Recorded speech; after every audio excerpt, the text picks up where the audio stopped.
In 2014, Elizabeth Holmes looked like the future. She was young. She was confident. She wore the black turtleneck. She spoke like she was building the next Apple. And her company, Theranos, was supposed to change medicine forever. The promise sounded almost too good to be true.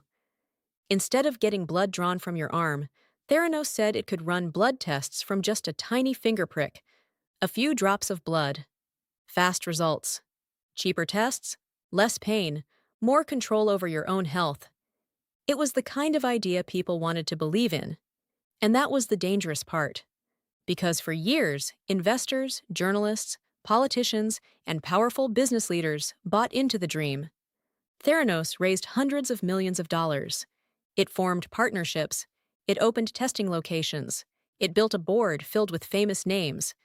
And Elizabeth Holmes became one of the most celebrated founders in America. But behind the image, there was a problem. The machine did not work the way people thought it did. This is the story of Theranos, the company that fooled Silicon Valley. Elizabeth Holmes founded Theranos in 2003 after dropping out of Stanford. She was only 19 years old. From the beginning, the pitch was huge. She did not want to build a normal medical company. She wanted to revolutionize blood testing. And the idea was simple enough for anyone to understand. Blood tests are annoying. They can be expensive. They can be slow. And a lot of people hate needles. So what if you could replace the traditional blood draw with just a finger prick? What if one small sample could run dozens, or even hundreds of tests? That was the dream. And if Theranos could actually do it, the company would not just be another startup. It would be a medical revolution. It could change pharmacies.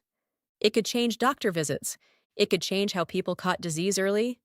It could make Elizabeth Holmes one of the most important entrepreneurs in the world. And for a while, that is exactly how people treated her. The company's machine was known as the Edison. The idea was that this device could take a tiny blood sample and run many different tests quickly and accurately. To investors, it sounded like magic. To the media, it sounded like the perfect Silicon Valley story. A young founder, a secretive company, a huge industry, a product that could change millions of lives. And Elizabeth Holmes knew how to sell the vision. She did not just talk about blood testing, she talked about saving lives. She talked about patients having more control.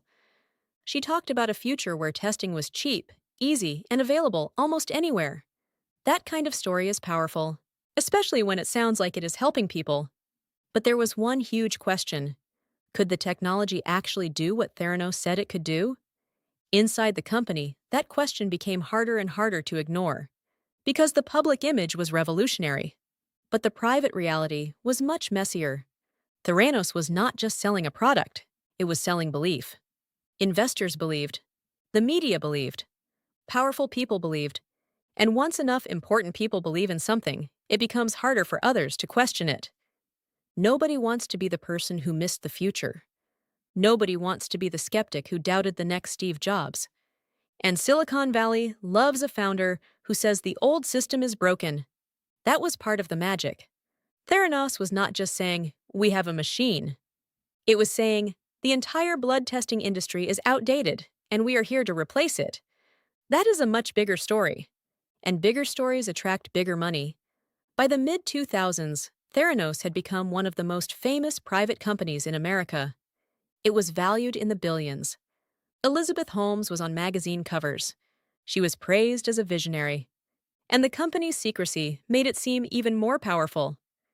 People assumed the technology was hidden because it was valuable, because competitors might steal it, because Theranos was protecting a breakthrough. But secrecy can do two things. It can protect something real, or it can hide something broken. And at Theranos, secrecy became a shield. Employees who raised concerns faced pressure. Questions were treated like threats. The company's image had to be protected, because once the story started cracking, everything could fall apart.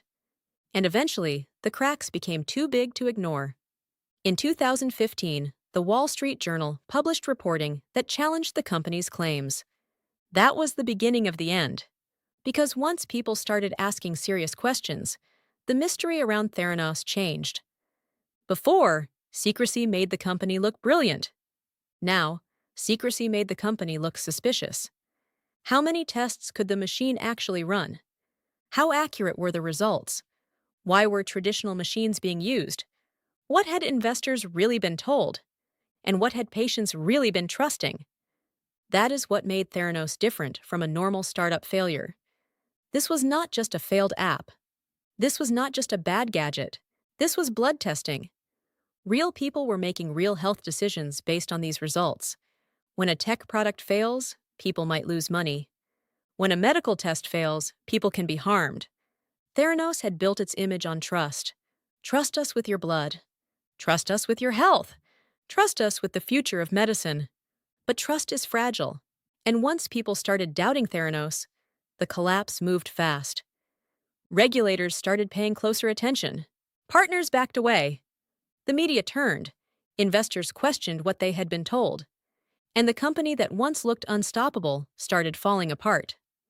The Theranos story is not just about one machine. It is about the culture that allowed the machine to become bigger than the truth. It is about hype. It is about ambition. It is about powerful people wanting to believe they were part of the next big thing.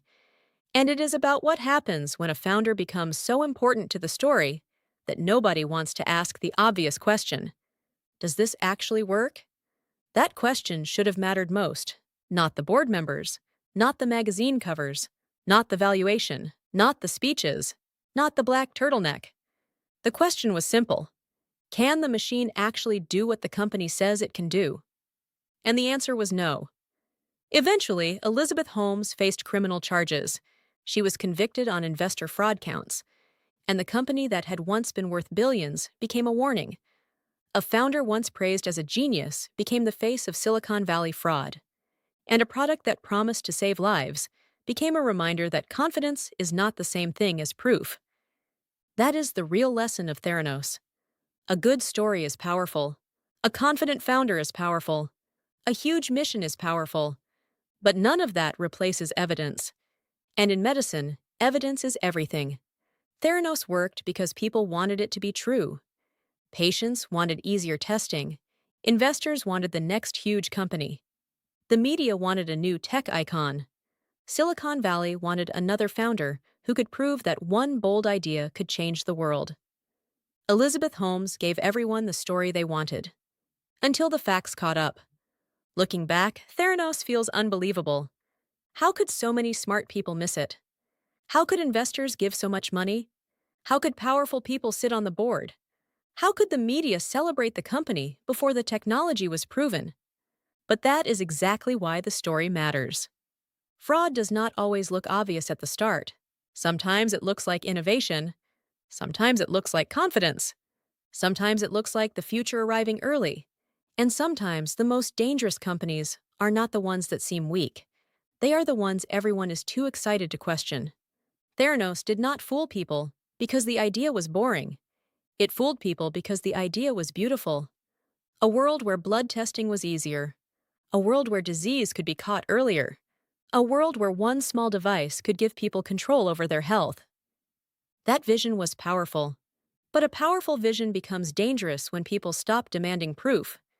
In the end, Theranos did change the world. Just not the way it promised. It changed how people looked at startup founders.